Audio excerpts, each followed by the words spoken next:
Hey, welcome to the Sua Sponte podcast. I'm Ken Harper, your host, and today is with me Art Doc Attaway. So, Doc, we just wanted to start out here by just asking you what's your military service and when did you serve with the Ranger Battalion? I was at the 1st Ranger Battalion in the earliest days. I enlisted in 1974 and went straight from AIT or jump school to the 1st Battalion. I did not jump in with the group from Columbus that actually are the plank holders, but I was one of the first 500 and it's combat medic. I was the first actual Ranger combat medic that was in the 1st Battalion. The other people were like 91 Charlie support people from attachments and stuff like that as we were filling the ranks. And I had a 6-year enlistment and spent my entire time at the 1st Ranger Battalion. So what are some things that you've done since you've gotten out of the military? Oh, well, let me regress. After I had a 4-year break in service, Jimmy Carter was the president at that point in time, and I think he's a great humanitarian, and I love the guy, and I'm from Georgia and have great respect for him, but I thought he was a horrible president, and we were being degraded as a military operational unit. And I was young and naive and didn't realize that it ebbs and flows with the political shifts every 4 to 8 years. And so I got out.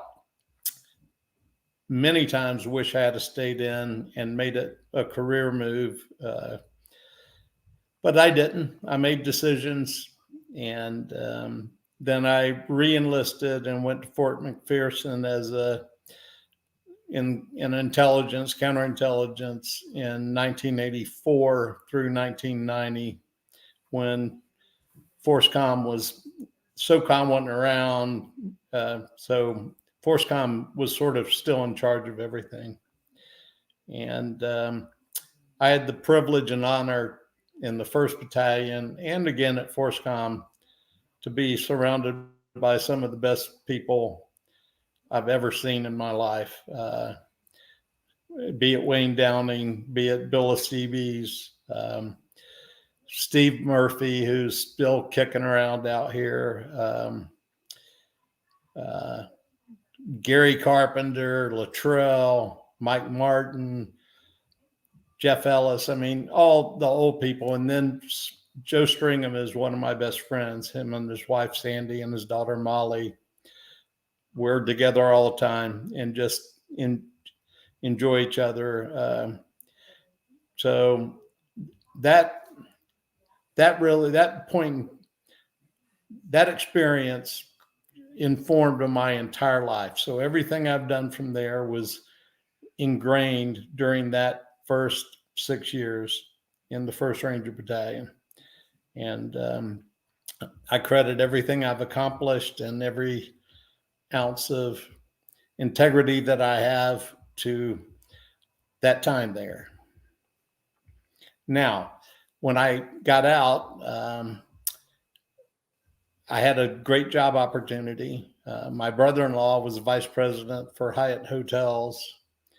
And in 1980, they were going through an expansion program, and he offered to get me in the door as a trainee, as a management trainee in a program they just developed. And I took him up on it. I got out.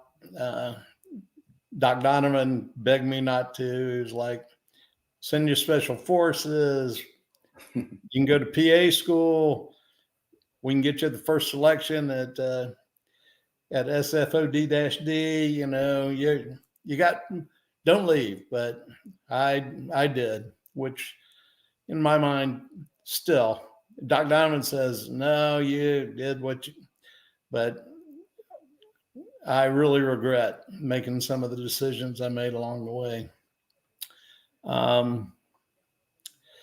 But I went to work as a corporate management trainee for Hyatt hotels. They were going from 30 hotels to 80 hotels over a 5-year period. And I spent the next period of time, like 6 more years there.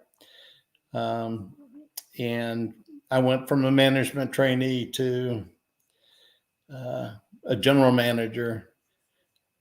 I opened 8 hotels for them. I was permanently at 2 hotels that were opening projects. And then I got recruited by Ritz-Carlton after that when they were opening that program. So I stayed in the hotel industry for a long period of time. In and around my military service. And I was very successful, and I credit every bit of it. I mean, when I started, I was in a group of 12 people that were all college graduates from all the hotel schools, Cornell and FIU and all those, and they all dropped out. They all couldn't stand the pain because it was 80 hours a week, and you were a management trainee going through, the crap kind of work, making beds and working with housekeepers and slopping kitchens at night as a steward, mopping floors and stuff like that. And I was like, damn, I'm dry. My feet are dry. I mean, good shit. What am I here to complain about? Yeah. So it was, I excelled because of the time in the 1st Ranger Battalion. And after I left the hotel industry as a manager, because I didn't like being run.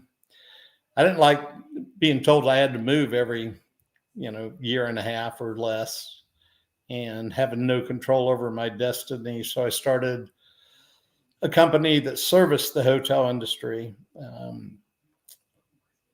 So I created at first a furniture, fixture, and equipment contracting company, which provided all the furnishings in and out of renovation projects and new opening hotels. And then we evolved into a renovation contractor and did cosmetic stuff, no general contracting, but we did like wallpaper and paint and carpet and bathroom fixtures, bathroom counters, that kind of stuff, bedding, all the furniture that had to be changed out. And I enjoyed a very successful career in and around the hotel industry. I sold that in 1994 and started doing other things. In the early 2000s, I started a stone restoration company. In between, I started an import company for granite and marble. I owned a landscaping company for a while. I just did all kinds of random stuff because I lose interest real quickly, and I always need the next challenge. It's just, accomplish that, and now I got to move on to the next target. So I've done a lot of things, but it's been 50 years. I just was at the 1st Battalion reunion in March, and it's been 50 years since I walked in the door there. So I've had a lot of time to do a lot of different things. Well, that's interesting. And it's interesting what you said about you were in a class of management trainees that were all college students. Because I was just talking to my buddy the other day. He works for the federal government, and he used to be a 68 whiskey like you, a medic. And he's getting inundated with all these college kids are coming in. He works for one of the triple canopy companies, in the federal government doing security and stuff. And the college guys just struggle. But for some reason, the federal government and all these companies think they need somebody with a degree when, maybe they need more Rangers that can actually get the job done. Well, that would be my observation. And a college degree isn't what it used to be. I mean, a bachelor's degree isn't what it was when, I mean, it's more of a high school degree now. And if you don't continue on to the more advanced levels, I'm, I think people should go get a higher education, no doubt. I'm not saying don't do that, but just have a reality check as to what it's going to get you when you reach this threshold and the next threshold and the next threshold. Well, and is it something you're even good at? Like, should you be going and serving warrants and arresting people if you're not a physical type person, but you got a degree in, criminology? So that's where he struggles, is with that. Those guys are getting pushed up for promotion when he's the boots on the ground guy that does the job. Yeah. And they're just putting themselves in harm's way, and he's going to be their protector, which is fine. But, yeah, people need to know what they're getting into. So I know you did a lot of things, and you said that you wished you would have stayed in the military. What do you think you would have done differently if your hindsight would have come true? Just stayed in 20 years, retired, or maybe longer. I may have tried to mirror Doc Donovan, who had 24 years in the 1st Ranger Battalion. By the way, he came in.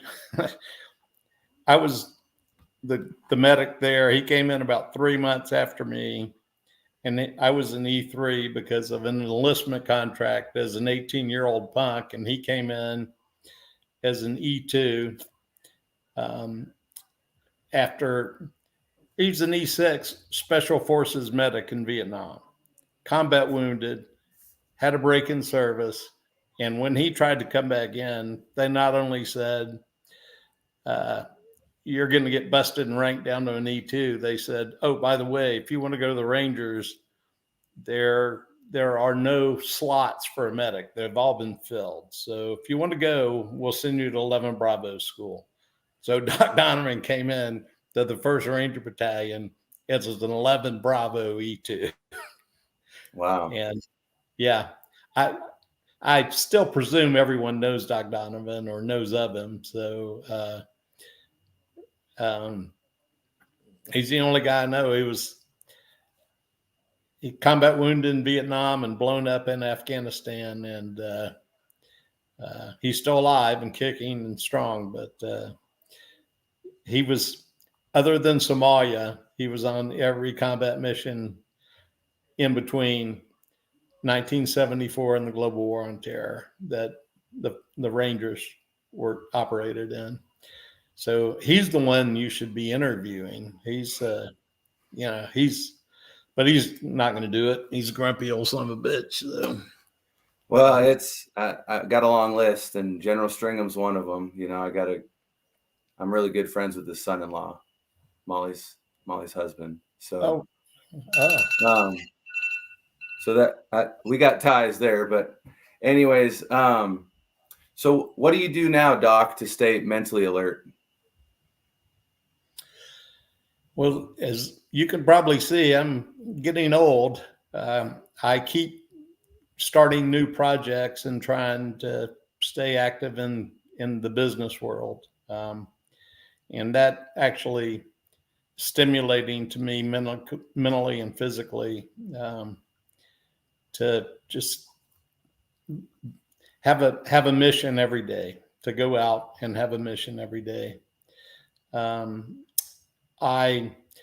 These days, I do a lot of early morning over coffee, like word games and math games and things that I know are going to get my synapse firing and keep me mentally sharp when, the aging process starts taking over.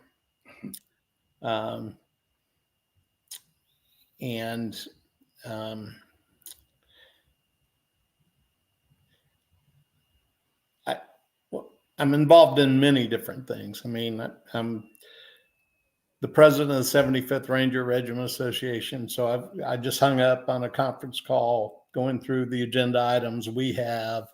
And then I've got the business stuff that we do. I'm on the board of the National Ranger Memorial Foundation. So I stay very active, and I keep myself, which keeps my brain active and me involved in the brotherhood. So that, I don't know about, I will say that keeping yourself physically strong supports your mental awareness. So it's all combined, in my opinion. Well, and I'm sure current politics keeps you constantly churning for new things, like you said with Jimmy Carter, and then I'm sure with the current policies of them trying to remove things from the memorial and stuff like that. Oh.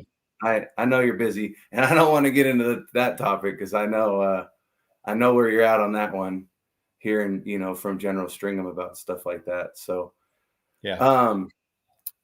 So what do you do? So what do you do to stay physically fit? So you said it's tied to mentally, which I agree with you 100%. But what does that look like for you on a daily or weekly basis? Well, I work out at least 5 times a week. I live in the North Georgia mountains, so there is a lot of hiking associated, a lot of mountain hiking, 5, 7, 8 miles. I don't ruck anymore because every joint in my body is pretty much history. I go to,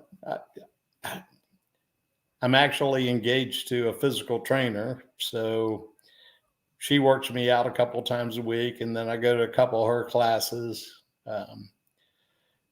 which are aerobic and weight and physical stuff. I do a lot of time on the machines these days because my knees are crap, my shoulders are crap. So I spend a lot of time on the cross trainer and the bike and rowing. I spend a lot of time on the rowing machine and then just the treadmill, but I can't run anymore. The VA has been saying since pre-COVID they're going to give me a new knee, but we haven't gotten that far yet. I think they were flipping the coin between a new shoulder and a new knee. Then my hip started coming up. So I don't know. But I also participate in every Ranger supportive activity that, the Patriot Challenge, Run Ranger Run, the Mogadishu Mile. I have my nonprofit has a couple of runs that we do annually that are called Run Ranger Run. I'm sorry, Run for Rangers. And then we did a Riding for Rangers, which was a month-long cycling challenge that we put together, and did that a couple of years ago in conjunction with the Gallant Few and Tony Main. So I just stay active, after I get up and 15 minutes later I can walk and move. I just stay active.